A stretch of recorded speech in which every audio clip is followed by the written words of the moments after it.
बिस्मिल्लाहिर्रहमानिर्रहीम। इस video lecture में हम जानेंगे कि जो पावर होती है क्या होती है। ठीक है, इलेक्ट्रिकल पावर। ठीक है, हम करंट और इलेक्ट्रिसिटी की बात कर रहे थे, तो यहाँ पर जो पावर हम पढ़ेंगे, ठीक है, वो इन टर्म ऑफ इलेक्ट्रिसिटी होगा। ठीक है, तो इसको हम कहते हैं इलेक्ट्रिकल पावर।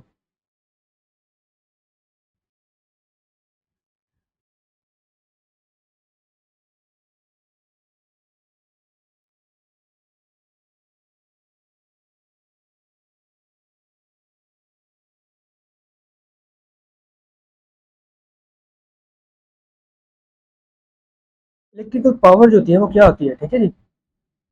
इलेक्ट्रिकल पावर अगर मैं सिंपली बात करूँ, आप एक डायग्राम यहाँ पे देख रहे हैं। ठीक है, डायग्राम में क्या है, यहाँ पे एक रेजिस्टेंस लगी है जिसको मैंने येलो कलर से डिनोट किया है। ठीक है, और यहाँ पे एक मैंने एक बैटरी अप्लाई की है। एक बैटरी मैंने अप्लाई की है। ठीक है, इस बैटरी को मैं कह देता हूँ बैटरी ई। ठीक है जी, बैटरी ई। तो इस बैटरी की वजह से, ठीक है, जो रेजिस्टेंस है इसके दोनों टर्मिनल के अक्रॉस, इस रेजिस्टेंस के अक्रॉस कितना पोटेंशियल डिफरेंस है, तो वो कितना है जी, वी वोल्ट। ठीक है, वो कितना है, वी वोल्ट, वी वोल्ट। तो उससे सिंपल सी ये डायग्राम है। अच्छा, अब जो पावर होता है वो क्या होता है, ठीक है। पावर सिंपली ये होता है कि लेट सपोज ये हमने बैटरी अप्लाई की है, तो यहाँ पर कुछ ना कुछ करंट फ्लो कर रहा होगा। ठीक है, कुछ ना कुछ करंट फ्लो करेगा। इस करंट को इस करंट को मेंटेन रखने के लिए हमें जितना वर्क डन करना पड़ेगा, हमें से मुराद इस बैटरी को, ठीक है, इस बैटरी को जितना वर्क डन करना पड़ेगा, तो वो क्या होगा, वो इसकी इलेक्ट्रिकल पावर होगी। तो वो क्या होगी, इसकी electrical power.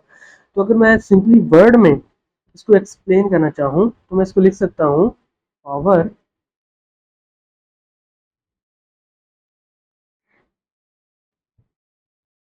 The rate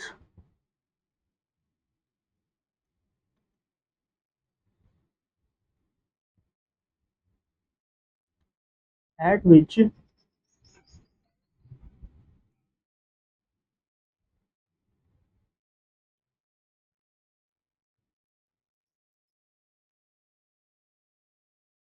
work is done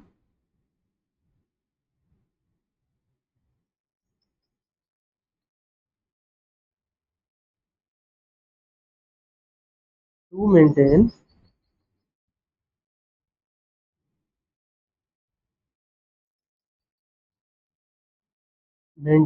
the steady current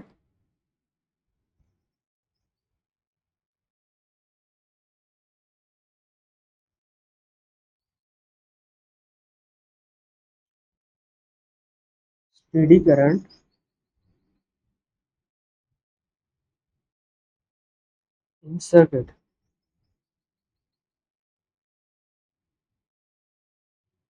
ठीक है जी, इन सर्किट इज कॉल्ड पावर। ठीक है जी, तो ये इसकी सिंपल सी डेफिनेशन हो गई। ठीक है, अब हम मैंने क्या बताया था, मैंने बताया था कि ये हमने बैटरी अप्लाई की है। ठीक है, इस बैटरी की वजह से इस सर्किट में जो करंट फ्लो करेगा, ठीक है, इस करंट को इसके फ्लो को कंटिन्यू रखने के लिए, ठीक है, इसके फ्लो को रेगुलर बेसिस पे कंटिन्यू रखने के लिए हमें जितना वर्क डन करना पड़ेगा, इस बैटरी को जितना वर्क डन करना पड़ेगा, ठीक है, वो क्या होगी, वो होगी इसकी इलेक्ट्रिकल पावर। वो होगी इसकी इलेक्ट्रिकल पावर। तो जो पावर होती है उसको हम सिंपली कहते हैं, power is equal to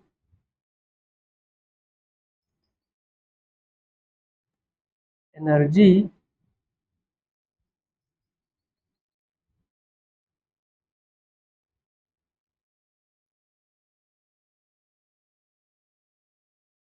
supplied divided by time taken. Time taken,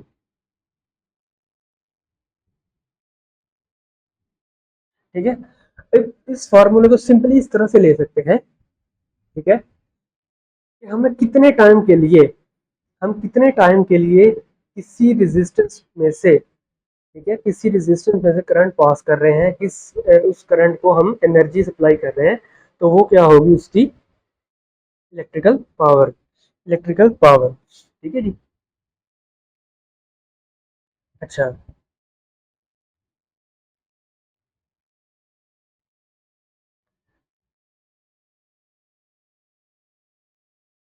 अब हम ड्राइव करते हैं कि मैथमेटिकली हमारे पास इलेक्ट्रिकल पावर जो होती है वो कितनी आती है, हम उसको किस तरह से कैलकुलेट करते हैं। ठीक है, अगेन वो एग्जांपल ये वाली, ठीक है, यहाँ पे क्या है,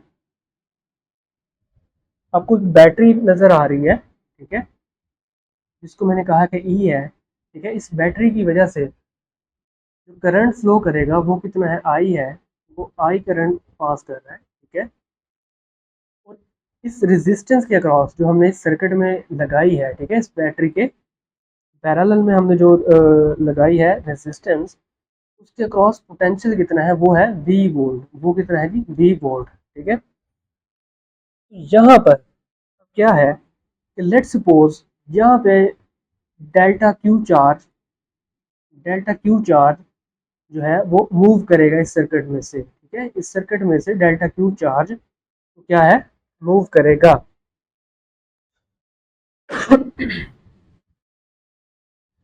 अब इस पोटेंशियल के अक्रॉस, इस पोटेंशियल के अक्रॉस, ठीक है, ये जो हमने अप्लाई किया है पॉइंट ए और पॉइंट बी के दरमियान में, ठीक है, पॉइंट बी और पॉइंट ए के अक्रॉस जो हमने पोटेंशियल अप्लाई किया है, इसमें से पास करने के लिए, इस पोटेंशियल के थ्रू पास करने के लिए, ठीक है, इसको कितना टाइम लगेगा। लेट्स सपोज अगर डेल्टा क्यू है, डेल्टा क्यू चार्ज है, तो उसको लगा टाइम कितना लगा, डेल्टा टी टाइम लगा। ठीक है, डेल्टा टी टाइम लगा। सिंपली ये बताऊं कि ये जो डेल्टा क्यू चार्ज है, डेल्टा क्यू चार्ज हमने कंसिडर किया है, इसको यहाँ से पॉइंट ए से लेके पॉइंट बी तक पहुंचने के लिए इसको कितना टाइम लगा, डेल्टा टी टाइम लगा। ठीक है, तो यहाँ पर अगर हम वर्क डन की बात करें इस डेल्टा क्यू चार्ज की वजह से, तो delta W that is equal to potential कितना है, मल्टीप्लाई बाय जो चार्ज हमने,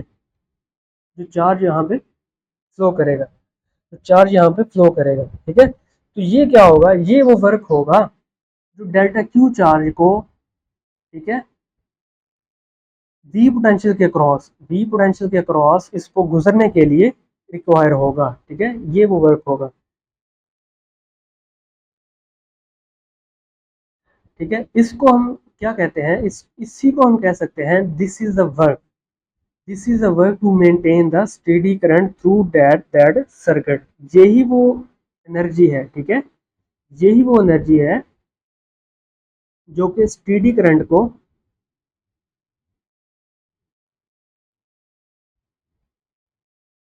मेंटेन करने के लिए, ठीक है, एक स्टेडी से मुराद यहाँ पे कांस्टेंट करंट है। ठीक है, कांस्टेंट करंट है, कांस्टेंट करंट को या स्टेडी करंट को मेंटेन करने के लिए, ठीक है, सर्किट को सप्लाई किया गया था। तो यहाँ पे हम लिख सकते हैं power is equal to,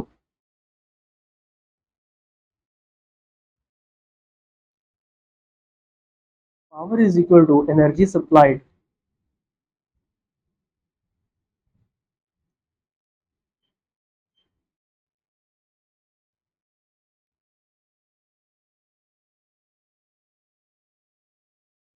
divided by time taken.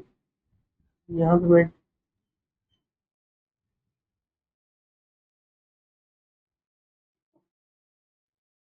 Time,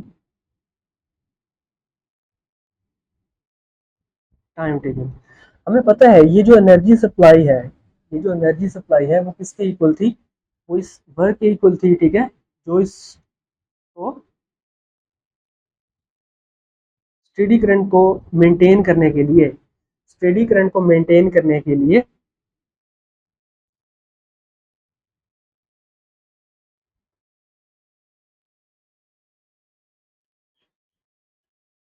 हाँ जी, तो एनर्जी जो थी, एनर्जी सप्लाइड वो किसकी इक्वल थी, वो इक्वल थी वर्क डन के। वर्क डन कितना, ये जो वर्क डन था डेल्टा क्यू चार्ज को वी पोटेंशियल के क्रॉस फ्लो करने के लिए जितना वर्क रिक्वायर था उसके इक्वल ये एनर्जी थी, ठीक है। तो मैं यहाँ पे लिख सकता हूँ एनर्जी के, मैं जगह लिख सकता हूँ यहाँ पे V cross delta Q divided by time taken कितना था जी, डेल्टा टी, डेल्टा टी, ठीक है जी। तो यहाँ पे हमें पता है del Q by del T ये किसके इक्वल होता है, ये होता है v इंटू आई, ठीक है। हमने करंट की डेफिनेशन पढ़ी थी, ठीक है। करंट किसके इक्वल होता है, करंट हम कहते हैं current is equal to rate of change of flow of charge, rate of change of flow of charge. ये हमारे पास पावर निकल के आई।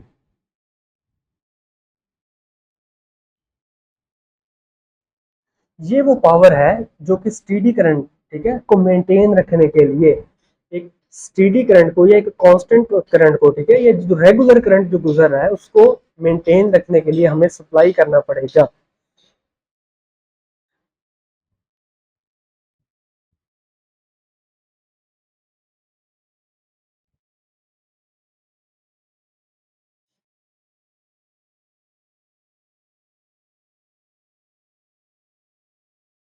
जो एनर्जी कंजर्वेशन का लॉ है, ठीक है, एनर्जी कंजर्वेशन का लॉ है वो क्या कहता है, एनर्जी कंजर्वेशन का लॉ कहता है कि जितनी एनर्जी जितनी energy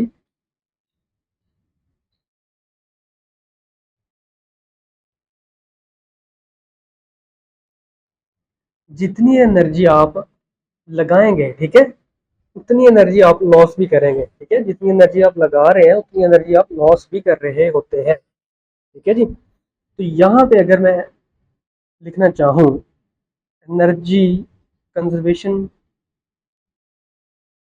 according to energy conservation,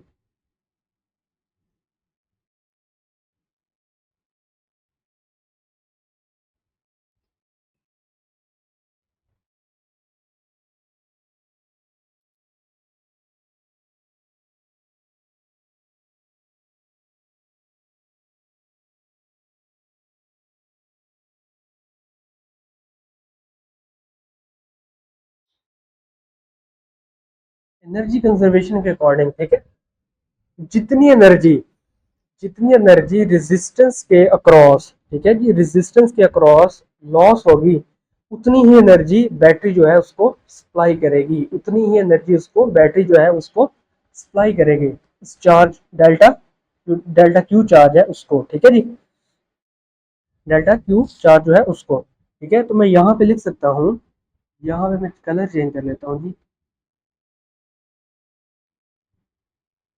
electrical power,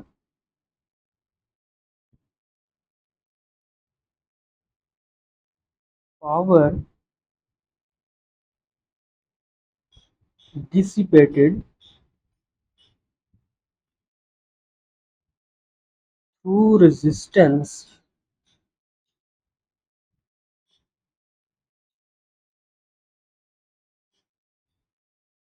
through resistor R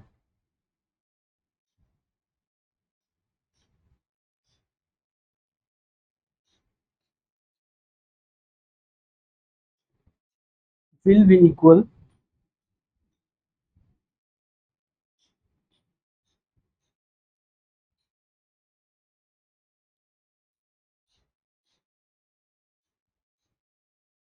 to power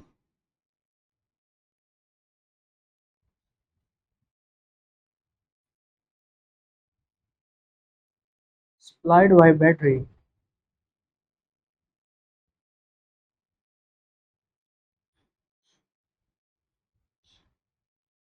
ठीक है। जितनी एनर्जी रेजिस्टेंस के अक्रॉस लॉस होगी, ठीक है, रेजिस्टेंस के अक्रॉस लॉस होगी उतनी ही बैटरी जो है उसको चार्ज, जो डेल्टा क्यू चार्ज है उसको एनर्जी सप्लाई कर रही होगी, उतनी ही एनर्जी सप्लाई कर रही होगी, तभी जाके जो स्टेडी करंट होगा वो मेंटेन हो पाएगा, ठीक है। स्टेडी करंट जो होगा, करंट की जो स्टेडी स्टेट होगी उसको हम अचीव कर पाएंगे। तो यहाँ पे क्या हमारे पास आया था, power is equal to V into I, ठीक है जी। अब ये क्या है, ये वो एनर्जी है जो कि रेजिस्टेंस के अक्रॉस डिसिपेट हो रही थी, लॉस हो रही थी, ठीक है। किस फॉर्म में लॉस हो रही थी, ये हो रही थी in form of heat, in form of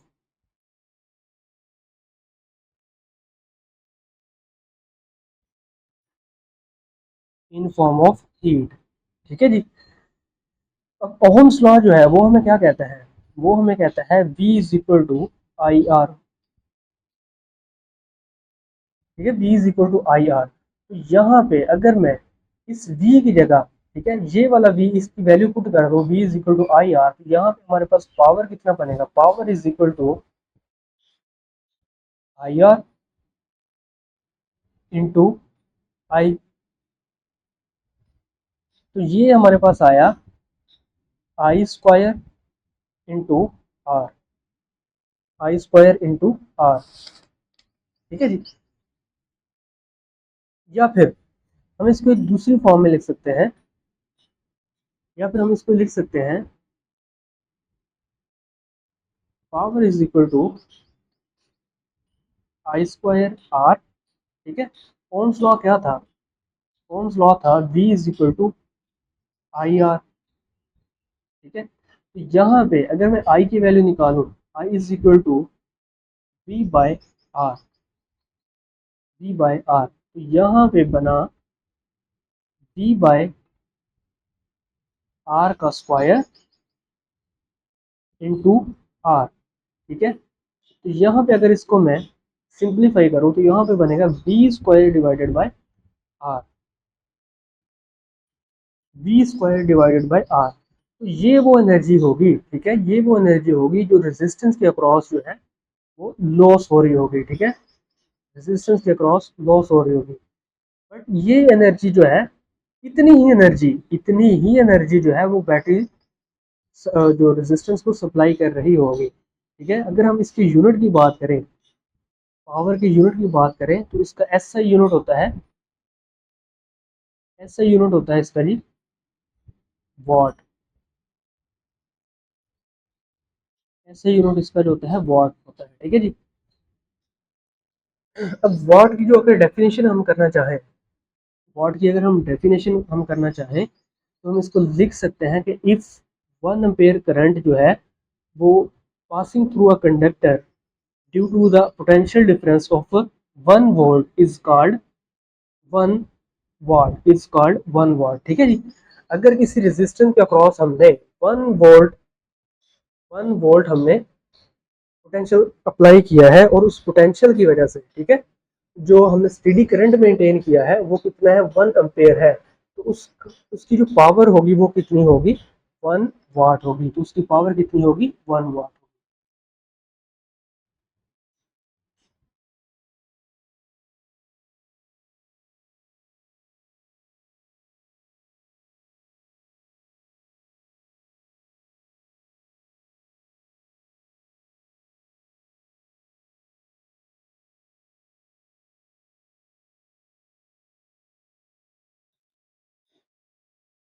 आगे हम देखते हैं जी इलेक्ट्रोमोटिव फोर्स, ठीक है जी, इलेक्ट्रोमोटिव फोर्स, इसको हम कहते हैं ईएमएफ, ईएमएफ, ठीक है जी। बड़ा इंटरेस्टिंग सा टॉपिक है इलेक्ट्रोमोटिव फोर्स या ईएमएफ, ठीक है जी।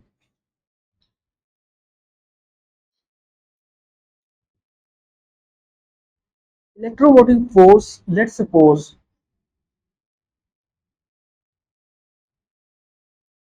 सपोज कि यहाँ पर मैंने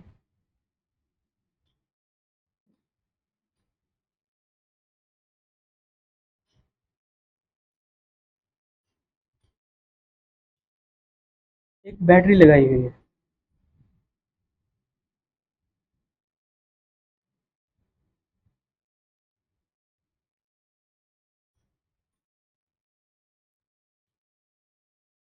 ठीक है जी, बैटरी लगाई है। इस बैटरी को मैं कह देता हूँ दैट बैटरी इज ई, ठीक है जी। अब इस बैटरी की वजह से यहाँ पे जो रेजिस्टेंस मैंने लगाई है, एक्सटर्नल रेजिस्टेंस है ये, तो वो क्या है, कैपिटल आर, कैपिटल आर। इसकी वजह से जो करंट फ्लो कर रहा है वो कितना है, आई करंट फ्लो कर रहा है, ठीक है।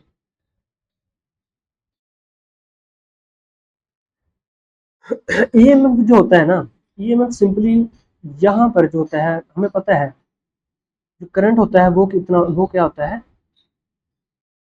Del Q divided by delta T, ठीक है। अब ये जो चार्ज है, लेट सपोज ये चार्ज है, ठीक है, ये सर्किट में से फ्लो करेगा। सर्किट में फ्लो करने के बाद ये कहाँ पे होगा, ये होगा इस नेगेटिव वाले टर्मिनल, ये नेगेटिव टर्मिनल है, ये पॉजिटिव टर्मिनल, ठीक है जी।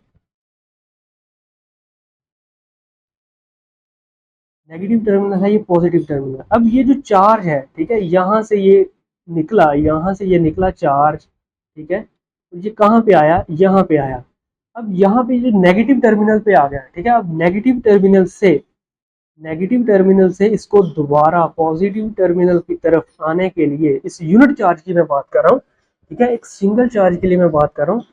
इस सिंगल चार्ज को इस नेगेटिव टर्मिनल से इस पॉजिटिव टर्मिनल की तरफ आने के लिए हमें जितनी एनर्जी सप्लाई करना पड़ेगी वो होगी इस बैटरी की ईएमएफ, उसको हम कहते हैं EMF.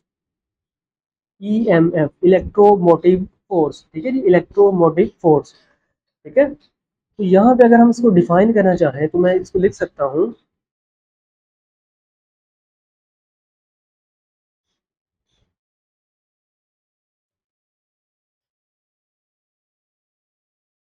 Energy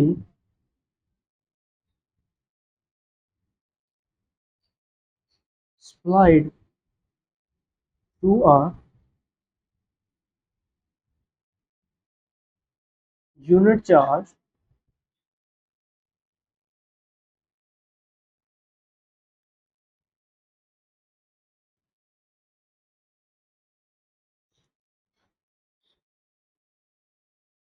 move it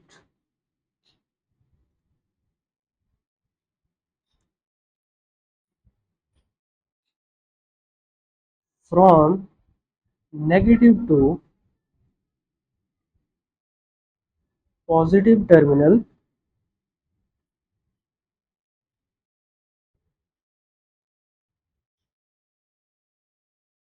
inside battery.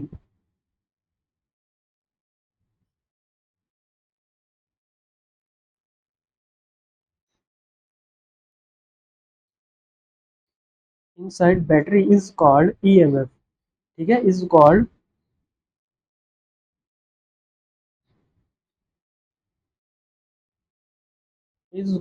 EMF, ठीक है जी।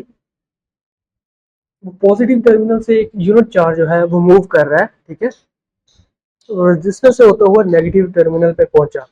अब उस नेगेटिव टर्मिनल पे जो पहुंचा है उसको वापस दोबारा पॉजिटिव टर्मिनल पे जाने के लिए बैटरी के थ्रू बैटरी के थ्रू ठीक है, उसको नेगेटिव टर्मिनल से पॉजिटिव टर्मिनल की तरफ जाने के लिए उसको जितनी एनर्जी सप्लाई करना पड़ती है, उसको जितनी एनर्जी की ज़रूरत पड़ती है वो होती है उसकी इलेक्ट्रोमोटिव फोर्स। ये जो एनर्जी होती है, यहाँ पे नेगेटिव चार्ज है, यहाँ पे पॉजिटिव चार्ज है, ठीक है। हमें पता है ये हायर पोटेंशियल है, पॉजिटिव टर्मिनल, ये जो है नेगेटिव टर्मिनल है, यहाँ पर जो है क्या है, पोटेंशियल लोअर पोटेंशियल है, पोटेंशियल की वैल्यू जो है लोअर है।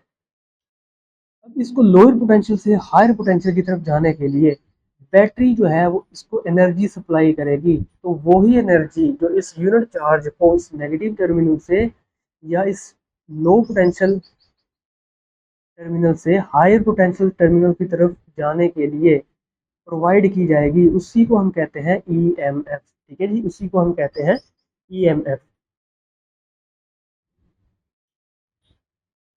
तो यहाँ पे मैं लिख देता हूँ energy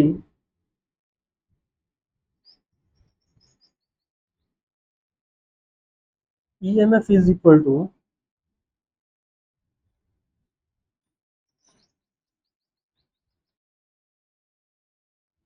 energy supplied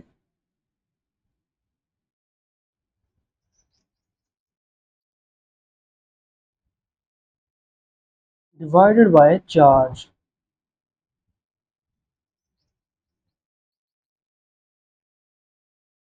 divided by charge, ठीक है जी। Energy supplied per unit charge, simply EMF is called EMF, ठीक है। इसको सिंपली लिख सकते हैं, energy supplied per unit charge is called EMF. EMF यहाँ पे मैंने इसको ई से डिनोट किया है।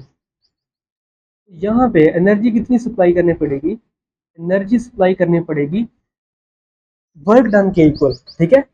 वर्क डन के इक्वल इस नेगेटिव टर्मिनल से, ठीक है। ये जो नेगेटिव टर्मिनल है, ये जो नेगेटिव टर्मिनल है, इससे इस यूनिट चार्ज को पॉजिटिव टर्मिनल पे जाने के लिए कितनी एनर्जी सप्लाई करना पड़ेगी, जितना इस चार्ज पे वर्क होगा। वो वर्क कौन करेगा, वर्क करेगा जी बैटरी करेगी, आपकी जो बैटरी होगी वो करेगी। मैं यहाँ पे लिख सकता हूँ delta W divided by delta Q, delta W divided by delta Q. तो इसके अगर यूनिट की बात करें तो इसके यूनिट सिंपली वही होते हैं जो कि पोटेंशियल के होते हैं, ठीक है। इसको कहते हैं वोल्ट, इसको हम कहते हैं यूनिट इसके होते हैं वोल्ट, ठीक है। या फिर हम दूसरे यूनिट की बात करें तो इसका होता है जाउल पर कूलम, जाउल पर कूलम। वर्क डन का जो होता है, वर्क जो होता है उसका यूनिट क्या होता है, जाउल, ठीक है, जाउल। और जो चार्ज होता है उसका यूनिट क्या होता है, कूलम। यहाँ पे इसको हम लिख सकते हैं जाउल पर कूलम, जिसको हम कहते हैं वोल्ट। अब आगे एक और कॉन्सेप्ट है इंटरनल रेजिस्टेंस का।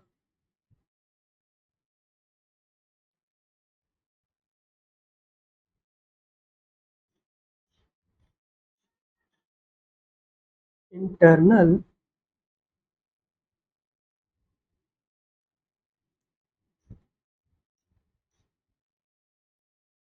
इंटरनल रेजिस्टेंस,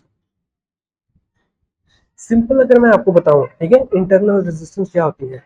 मैंने आपको क्या बताया था, ईएमएफ में मैंने आपको बताया था कि लेट्स सपोज ये कोई बैटरी है,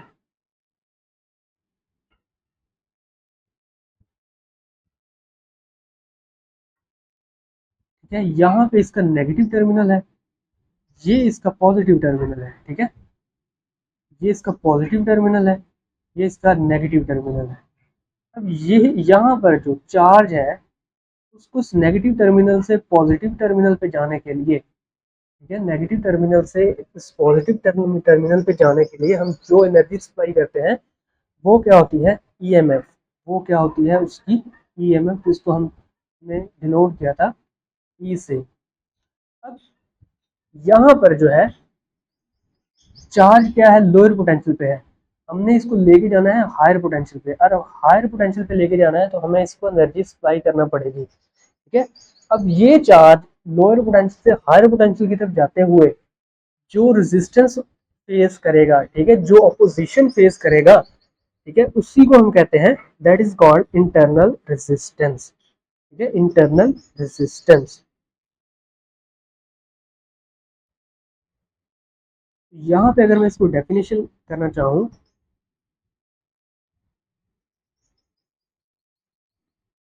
the resistance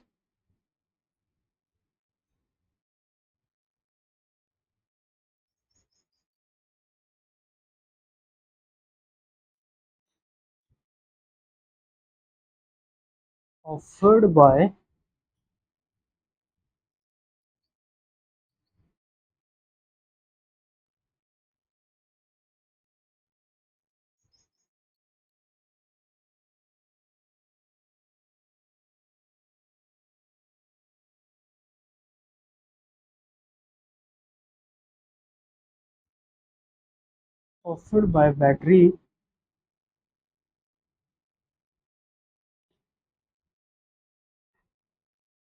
between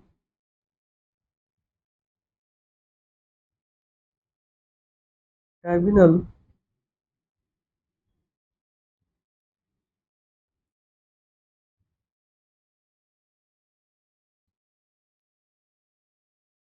between its terminal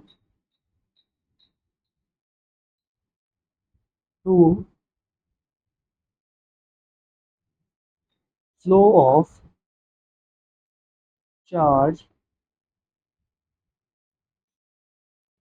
is called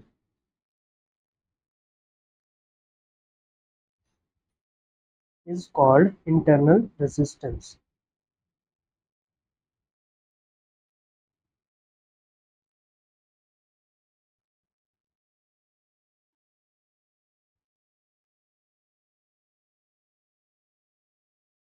internal resistance, ठीक है। इस चार्ज को इन दो टर्मिनल के दरमियान जो रेजिस्टेंस फेस करना पड़ेगी, ठीक है, जो रेजिस्टेंस फेस करना पड़ेगी उसको हम कहते हैं इंटरनल रेजिस्टेंस। इसको हम डिनोट करते हैं स्मॉल आर से, इसको हम डिनोट करते हैं स्मॉल आर से, ठीक है जी।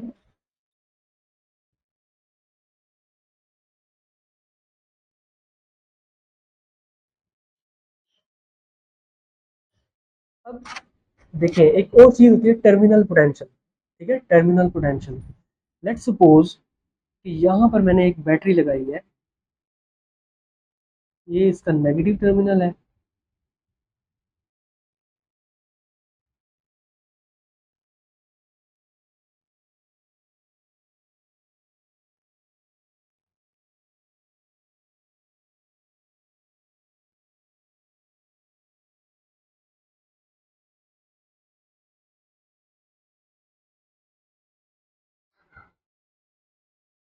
ये जी बैटरी मैंने अप्लाई किया है, एक रेजिस्टेंस है आर उसके अक्रॉस, ठीक है जी।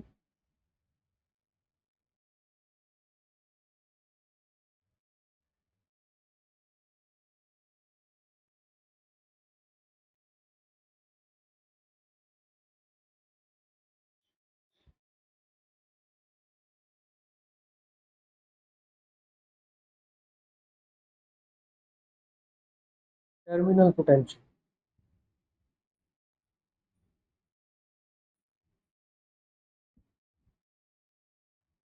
Terminal potential. अब ये जो बैटरी है, लेट्स सपोज इसकी जो ईएमएफ है वो कितनी है, ई है, ठीक है। इसकी कुछ ना कुछ इंटरनल रेजिस्टेंस होगी, ठीक है, वो कितनी है उसको मैं कह देता हूँ दैट इज स्मॉल आर, ठीक है। अब क्या है कि जब इसको हम किसी रेजिस्टर के अक्रॉस लगाते हैं, रेजिस्टर के अक्रॉस लगाते हैं, एनर्जी क्या है, डिसिपेट होती है, एनर्जी डिसिपेट होती है। लेकिन क्या होता है उस करंट को मेंटेन रखने के लिए, ठीक है, जो फ्लो कर रहा है उस करंट को मेंटेन करने के लिए बैटरी जो होती है वो क्या करती है, कॉन्स्टेंटली एनर्जी सप्लाई करती होती है, ठीक है, कॉन्स्टेंटली एनर्जी सप्लाई करती होती है, ठीक है। अब जब इसमें से करंट फ्लो कर रहा है, जब बैटरी में से करंट जो है, जो जो हमारी रेजिस्टेंस है, रेजिस्टेंस में से करंट फ्लो कर रहा है, रेजिस्टेंस में से करंट फ्लो कर रहा है, ठीक है। तो इस दौरान इस जो टर्मिनल है इसके क्रॉस कितना पोटेंशियल होगा, ये जो टर्मिनल है, ठीक है, ये वाले मैं कलर चेंज कर देता हूँ यहाँ पे,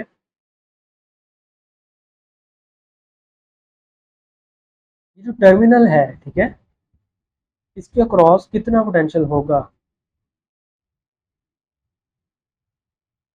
इसके क्रॉस कितना पोटेंशियल होगा उसको हम कहते हैं टर्मिनल पोटेंशियल। तो मैं यहाँ पे इसको लिख देता हूँ वी टी, वी टी, ठीक है जी, वी टी। अच्छा तो लेट्स सपोज जो करंट फ्लो कर रहा है, ठीक है, इस सर्किट में से लेट्स सपोज मैं यहीं पे यही वाला कॉपी कर लेता हूँ।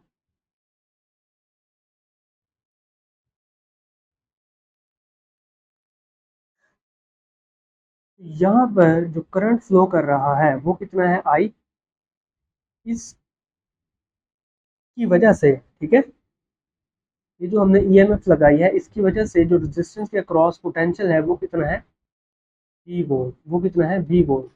इसकी जो ईएमएफ है वो कितनी है, ई, इसकी जो अपनी ईएमएफ है इस बैटरी की, ये जो सेल हमने लगाया है इसकी ईएमएफ कितनी है, ई, और इसकी जो इंटरनल रेजिस्टेंस है वो कितनी है, that is R, that is R, ठीक है। तो यहाँ पे अगर हम करंट को फाइंड आउट करना चाहें, करंट कितना फ्लो कर रहा है, तो यहाँ पे current that is equal to potential, potential कितना है यहाँ पे, यहाँ पे मैंने इसको कहा, मैंने कहा है कि यहाँ पे मैंने बैटरी जो बैटरी है उसकी ईएमएफ कितनी है, ई, ठीक है, तो इसका पोटेंशियल जो होगा वो कितना होगा इसके क्रॉस, वो भी कितना होगा, ई होगा, ठीक है, वो भी कितना होगा, ई होगा। तो तो यहाँ पे मैं लिख देता हूँ ई डिवाइडेड बाय रेजिस्टेंस कितनी होगी। अब यहाँ पर जो रेजिस्टेंस होगी वो ये एक्सटर्नल रेजिस्टेंस ये नहीं होगी, ठीक है। अब ये जो रेजिस्टेंस होगी यहाँ पे सम होगी, ये जो एक्सटर्नल रेजिस्टेंस होगी और ये जो इंटरनल रेजिस्टेंस होगी इन दोनों का, ठीक है। तो यहाँ पे मैं लिख देता हूँ capital R plus small R, ठीक है। तो ये हमारे पास बनेगा करंट, ठीक है। ये सिंपली क्या है,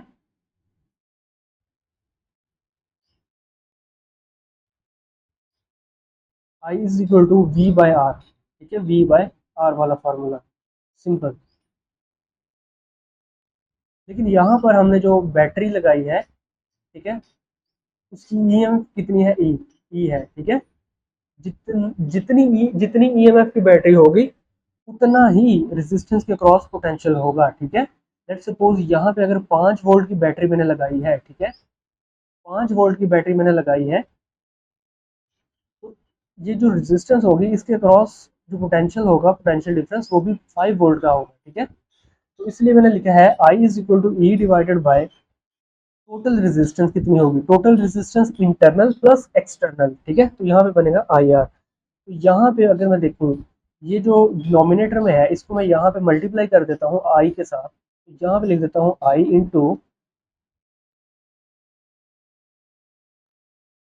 are plus small R that is equal to E, that is equal to E. तो यहाँ पे मैं लिख देता हूँ I R plus I into small R is equal to E, small R is equal to E. तो यहाँ पर ये जो आपको नजर आ रहा है, ठीक है, यहाँ पे अगर हम देखें v is equal to I R, V is equal to I R वाले फॉर्मूले से देखें, ठीक है। तो यहाँ पे ये क्या बना v, ये कौन सा पोटेंशियल है, ये पोटेंशियल है कौन सा है, ये है टर्मिनल पोटेंशियल। टर्मिनल पोटेंशियल मैंने आपको बताया था कि जब जब बैटरी को हमने कनेक्टेड किया है रेजिस्टेंस के साथ, तो उसमें जितना पोटेंशियल फ्लो कर रहा है, ठीक है, तो उसके अक्रॉस जितना पोटेंशियल हमने अप्लाई किया है वो क्या होगा, terminal potential V T plus I R equal to E, equal to E. अच्छा, अब हम यहाँ पे लिख देते हैं ई इज इक्वल टू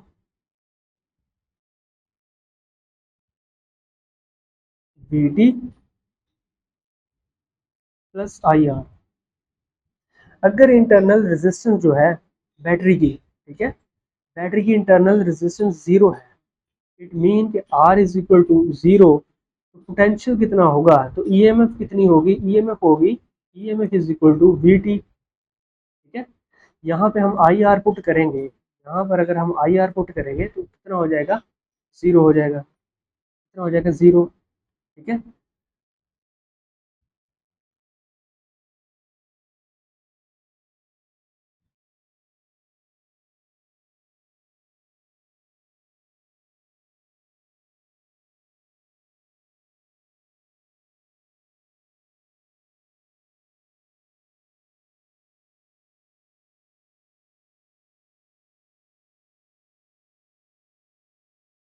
अब हम देखते हैं कि जो एनर्जी होती है, ठीक है, एनर्जी कितनी होगी। हमारे पास क्या था, E is equal to V T plus I R, plus I R, ठीक है जी। अब यहाँ पे अगर हम एनर्जी फाइंड आउट करना चाहें, ठीक है, तो एनर्जी हम किस तरह से कैलकुलेट करेंगे, यहाँ पे मैं इसको मल्टीप्लाई कर रहा हूँ जी आई के साथ। यहाँ पे मैंने इसको किया आई के साथ मल्टीप्लाई, तो यहाँ वी टी कितना था, V T is equal to I R. तो यहाँ पे मैं लिख रहा हूँ आई के साथ मैंने मल्टीप्लाई किया इसको, इंटू वी टी की जगह मैं लिख रहा हूँ आई आर, प्लस आई से मैंने मल्टीप्लाई किया इंटू ये वाला जो आई आर है, आई इंटू स्मॉल आर, इसके साथ मैंने इसको मल्टीप्लाई किया, तो यहाँ पे बना I square R plus I square into small R, ठीक है जी, स्मॉल आर। अब ये जो है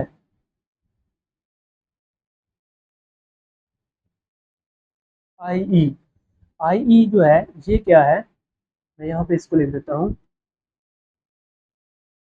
आई E is equal to I square into capital R plus I square into small R. तो यहाँ पे आई ई जो है that is that is energy gain when charge जो है वो पास कर रहा है नेगेटिव टर्मिनल से पॉजिटिव टर्मिनल की तरफ। Energy gain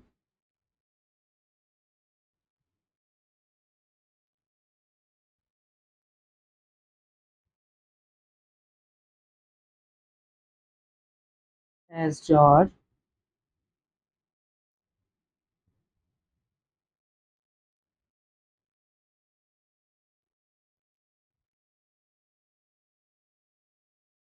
move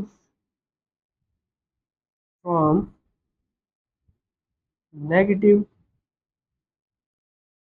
to positive terminal.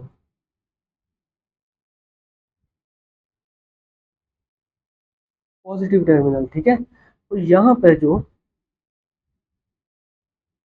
I square are होगा ये किसके इक्वल होगा, ये होगा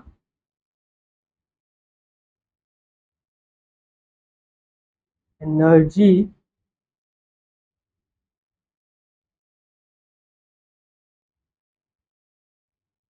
लॉस्ट इन बैटरी। बैटरी, ठीक है। जब चार्ज मूव करेगा नेगेटिव टर्मिनल से पॉजिटिव टर्मिनल की तरफ तो जितनी एनर्जी लॉस करेगा, ठीक है, ये वो होगी, ये वो एनर्जी होगी, और ये होगी इन फॉर्म ऑफ हीट, ठीक है। अक्सर आपने देखा होगा कि जब आप सेल को कनेक्ट करते हैं किसी सर्किट के साथ तो कुछ टाइम बाद वो क्या थोड़ा सा हीट अप हो जाता है, ठीक है। तो वो वही एनर्जी होती है, इसको हम कहते हैं आई आर, ठीक है। तो यहाँ पर जो कैपिटल आर वाली है आई स्क्वायर इंटू कैपिटल आर, ये होती है एनर्जी लॉस्ट,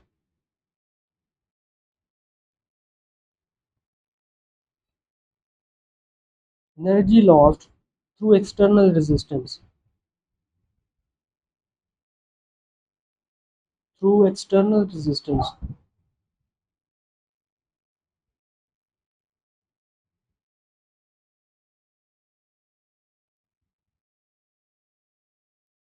एक्सटर्नल रेजिस्टेंस, ठीक है जी।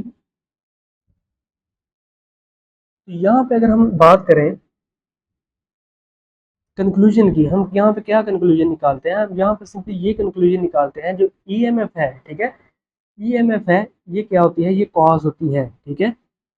ईएमएफ जो होती है वो कॉज होती है क्योंकि ईएमएफ की वजह से ही जो पोटेंशियल डिफरेंस है वो क्रिएट होता है, ईएमएफ की वजह से ही पोटेंशियल डिफरेंस क्रिएट होता है। तो हम कह सकते हैं जो ईएमएफ है वो क्या है, वो कॉज है, और जो पोटेंशियल डिफरेंस है उसके नतीजे में जो पोटेंशियल डिफरेंस होगा रेजिस्टेंस के अक्रॉस वो क्या है, उसका इफेक्ट होगा, ठीक है। अच्छा, और दूसरी बात ये है कि ईएमएफ अगर हम सर्किट में रेजिस्टेंस ना भी लगाएं, सेल को वैसे ही छोड़ दें, तो ईएमएफ जो होगी वो प्रेजेंट होगी, ठीक है, ईएमएफ जो होगी वो प्रेजेंट होगी, बट जो पोटेंशियल होगा, ठीक है, वो प्रेजेंट नहीं होगा, पोटेंशियल जो होगा वो प्रेजेंट, पोटेंशियल जो होगा, पोटेंशियल डिफरेंस वो प्रेजेंट नहीं होगा, ठीक है। ये कंक्लूजन हमने, तो आगे हम देखेंगे कि मैक्सिमम जो पावर होती है वो किस तरह से हम फाइंड आउट कर सकते हैं।